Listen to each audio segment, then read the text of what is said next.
Welcome to another deep dive today. We're going to be talking about a really cool camera, the Panasonic Lumix GM1.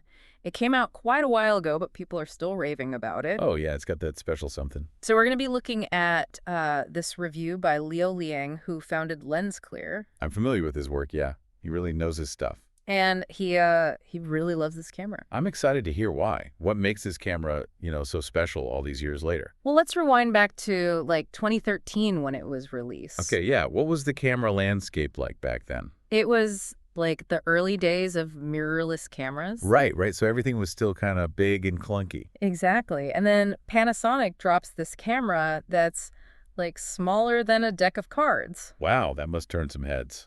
Oh, it did. And it had interchangeable lenses, too. Seriously. Interchangeable lenses on something that small. That's pretty wild. Totally. But, I imagine a lot of people were skeptical. Yeah, you'd think. How good could a camera that small actually be? Did it compromise on quality at all? Well, that's the thing. It didn't. Leo goes deep into the specs, and it's packing some serious tech. It's got a 16-megapixel live MOS sensor. So it can pull in a ton of light, get those details, even in, low light situations. Exactly. And it also has the same Venus engine processor that was in their higher-end models back then. Huh. So they didn't just, throw in a cheap processor just because it was a small camera. Nope. They wanted to make a powerful camera in a tiny package, and they succeeded. That's really impressive, actually, to miniaturize all that tech and still have it perform at that level. And that brings us to one of the things Leo really emphasizes, the joy of use. Joy of use. I like the sound of that already. What does he mean by that? Well, he talks about how the camera feels in your hand, how intuitive the touchscreen is, and the whole design just encourages you to be more creative. It sounds like it's more than just the features, but also the overall experience of using the camera, right? Yeah. He talks about how the camera almost melts away when you're using it, letting you just focus on capturing the moment. That's cool. It's not a barrier between you and what you're trying to photograph. Exactly. You're not fumbling with settings or thinking about the camera itself. You're just in the moment taking pictures.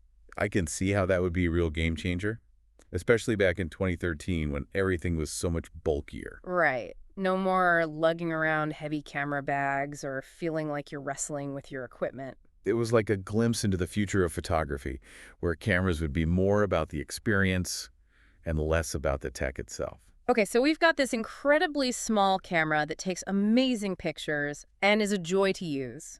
What's the catch? Well, there is one thing that Leo mentions. It's kind of the classic trade-off with compact cameras. I'm guessing you're going to say battery life. Yeah, battery life. Squeezing all that tech into such a small space, it does take a toll on how long the battery lasts. Makes sense. I'm assuming he recommends carrying extra batteries then. Oh, definitely. Especially if you're planning on shooting video, which, by the way, the GM1 can do. Wait, it shoots video too? Oh, yeah, full HD 1080p video. And it can even connect to external monitors. Pretty impressive. Hold on, we're talking about a camera smaller than a deck of cards that can do all that. Yeah, pretty mind-blowing when you think about it. It might not be a Hollywood rig, but for vloggers, content creators, or anyone who wants high-quality video on the go, it's a fantastic option. So we've got a pocket-sized camera, amazing photos, great user experience, video capabilities. Sounds almost too good to be true. What about lenses? Surely a camera this small doesn't have much flexibility there. Actually, that's where it gets even more interesting. The GM1 uses the Micro Four Thirds system, which means you have a huge range of lenses to choose from. Wait, back up a second. Micro Four Thirds, for those of us who aren't camera nerds, what is that exactly? Oh, sorry, good point. The Micro Four Thirds system is basically a standard shared by a bunch of camera companies. So you can use lenses from different brands on cameras that support this system. Oh, so it's like a universal system, more options, more flexibility. Exactly. And the great thing is, the Micro Four Thirds system has tons of different lenses. Wide-angle lenses, telephoto lenses, macro lenses, you name it. So even though the camera's small, I'm not limited in the types of shots I can get. Nope, not at all. Leo specifically mentions a few lenses in his review. He talks about these compact pancake lenses, perfect for street photography. I've heard of those. They're tiny, right? Super tiny. Oh. And then there's the 12-32mm kit lens that usually comes with the camera. That's good for everyday shooting. A good all-arounder. Yeah, pretty much. And for low light situations, he mentions the Olympus 17mm f1.8 prime lens. Really fast lens, great for getting those nice blurry backgrounds. So basically, even though the GM1 is tiny, you can really tailor it to whatever kind of photography you're into. Precisely. You're not sacrificing anything by going with this smaller format. Okay, so to recap, we have this revolutionary little camera from 2013, the Panasonic Lumix GM1. Tiny but mighty. Exactly. Great image quality, amazing user experience, tons of lens options. And it really makes you think, how much did this little camera influence what we see today? Like, did it pave the way for the smartphone camera revolution? That's a fantastic question, and it's something we'll explore more as we continue this deep dive. One of the things that really struck me about Leo's review is how much he talks about the connection between the photographer and the tool. It's like he's saying the camera can actually inspire you. Yeah, like it can push you to see the world differently, to capture moments in a way that you wouldn't have thought of before. And I think a big part of that is the size and design of the GM1. Absolutely. He describes it as becoming like an extension of your eye. It almost disappears when you're using it. Which is incredible when you think about it. No bulky equipment getting in the way, no complicated settings to distract you. Just you in the moment. Exactly. And that's something a lot of camera manufacturers are still trying to achieve today. It makes you wonder if that seamless connection, that feeling of the camera melting away, is like the key to unlocking creativity. It's a fascinating idea, right? Mhm. Like, the less you're thinking about the tool, the more you can focus on the art itself. Okay, but here's where I get a little skeptical. Oh. We're talking about the GM1 being ahead of its time and all that. But haven't smartphones kind of already achieved what this camera was striving for? In some ways, yes. I mean, everyone has a camera in their pocket now. And they're pretty good. They are. But Leo actually addresses this in his review. He sees the GM1 as kind of a precursor to the smartphone camera revolution. So it was like a stepping stone, showing that you could have both quality and portability. Exactly. It proved that a truly pocketable camera could still deliver amazing results. So maybe the GM1 helped pave the way for the smartphone cameras we have today. It's definitely possible. By pushing the boundaries of what was considered possible, the GM1 forced the industry to rethink its assumptions about what a camera could be. I love that. Like, it threw down the gauntlet and said, okay, here's the future, now catch up. Exactly. I also wanted to touch on something else Leo mentioned. He talks about how the GM1 influenced his own work with LensClear. Yeah, that was a really interesting part of the review. It's clear that this camera had a profound impact on him, not just as a photographer, but as a designer. So it wasn't just about the tech itself, but the philosophy behind it. Right. And the philosophy is all about enhancing the user experience, making things simpler, more intuitive. So it's not about cramming in more features, but about refining the ones that matter. Precisely.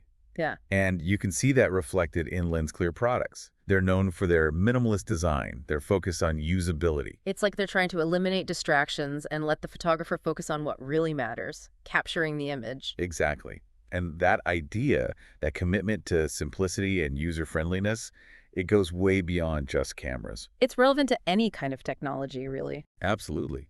We should be asking ourselves, how can we make this easier to use? How can we make it more enjoyable? It's a powerful question. And it's one that the Panasonic Lumix GM1, in its own small way, helped to answer. It may have been a small camera, but it had a big impact. It pushed the boundaries of what was possible and inspired a whole new way of thinking about photography. It really is remarkable, isn't it? A camera from 2013 that still has so much to teach us about design and technology.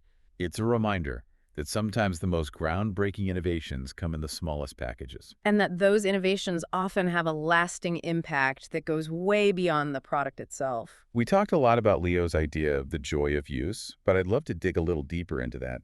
What are the things that make a camera truly joyful to use? Like, what are the key elements there? Yeah. For someone who's never even held a GM1, how would you explain that feeling? Well, I think a big part of it is intuitiveness.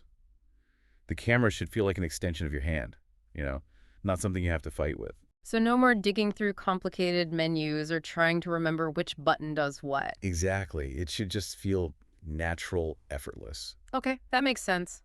What else? Simplicity is huge, too.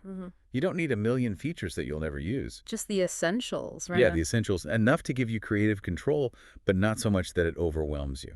It's about finding that balance. Exactly. Yeah. And then I think there's also an element of, delight. Delight. Like you actually enjoy using the camera. Yeah. The way it feels in your hand, the responsiveness of the touchscreen, the way it captures light and color, all of that should contribute to a positive experience. It's funny, we usually associate delight with art or music, but Maybe we should be thinking about it more in terms of the technology we use every day. Absolutely. And the GM1 is a perfect example of that.